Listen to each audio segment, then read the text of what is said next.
When the bulldog ant of Australia is cut in half, the halves see each other as enemies.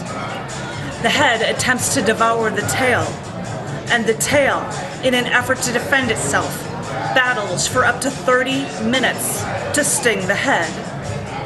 And this battle happens everywhere in the world, because life is always that battle between the two halves of the whole.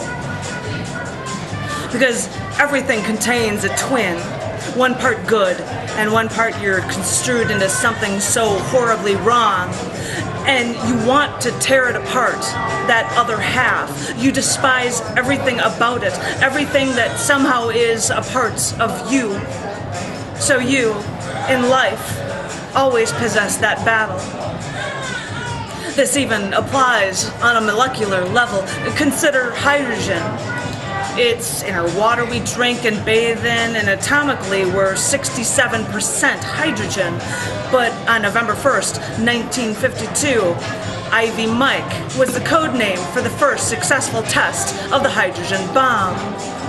It's funny how we can take something so needed for our life and, like our sun, turn it into something to destroy everything we know. Because as I said, one side gives life, the other kills. And thanks to Ivy Mike and that hydrogen bomb, 2 elements were discovered. One of them was named after physicist Enrico Fermi. You see, Fermi worked on Chicago Pile 1, the first nuclear reactor. Fermi worked in a space under Chicago University's then unused football stadium bleachers. That's because the school had not used the football stadium for 3 years because the school thought sports were a distraction for academics. Fermi, the father of the atomic bomb, also worked on the Manhattan Project, and Fermi Lab outside of Chicago was named after him. And here's the kick. The hydrogen device that produced Fermium was designed by Richard Garwin, Enrico Fermi's student. So for all that Enrico Fermi had done, it seemed fitting that fermium is the heaviest element formed by nuclear bombardment of lighter elements, like hydrogen. And this highly radioactive element was initially first kept secret due to the Cold War. But it's amazing what we can discover while taking something we so need for life and turning it into an instrument of death. Because fermium was classified in the Cold War, Swiss scientists bombarding oxygen discovered an isotope of it and wanted to name it Centurium to honor element 100.